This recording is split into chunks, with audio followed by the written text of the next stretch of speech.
Hi, Jeffrey. Hello, Allison. It's been a while. It has been a while, indeed.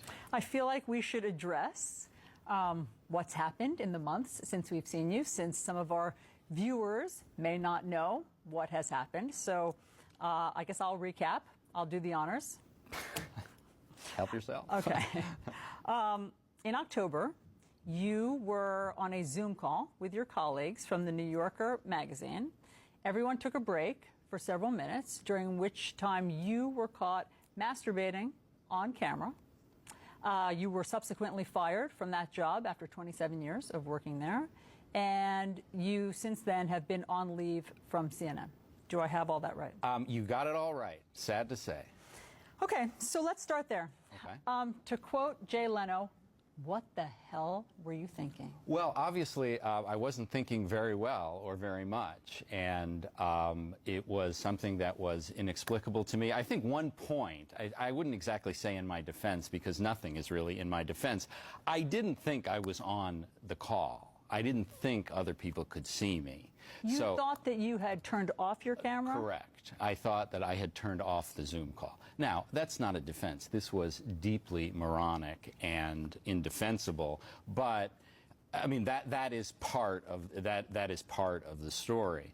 And you know, I have spent the 7 subsequent months, miserable months in my life, I can certainly confess, trying to be a better person. I mean, in therapy, trying to do some public service, working in a food bank, which I certainly am going to continue to do, working on a new book about the Oklahoma City bombing, but I am trying to become the kind of person that people can trust again.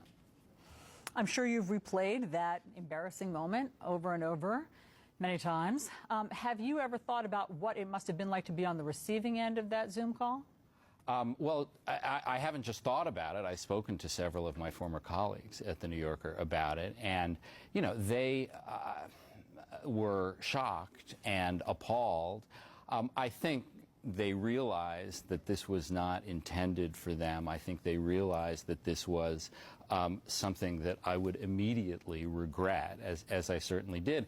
And it was that day, that I began apologizing, and that is something that I have tried to continue to do, both publicly and privately. You know, we've covered a lot of political scandals, and we've heard what I like to think of as the politician apology, which is, you know, I'm sorry if you were offended, which always sounds to me like I've said the words, now get off my back.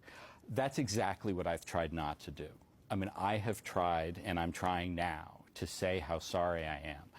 Sincerely, in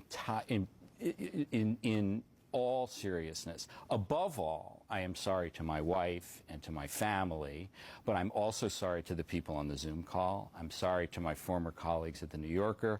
I'm sorry to my current, fortunately still colleagues at CNN. And I'm sorry to the people who read my work and who watched me on CNN and who thought I was a better person than this. And so, you know, I got a lot to rebuild, but I feel very privileged and very lucky that I'm going to be able to try to do that. I mean, one of the ironies of this whole incident is that for decades you have covered the bad judgment and sexual proclivities of public figures and politicians like Bill Clinton and Anthony Weiner and Eliot Spitzer and Donald Trump, and I could go on. And so, you know, of course it begs the question, why didn't you have better judgment? Because I didn't have better judgment. Because I'm a flawed human being who makes mistakes. And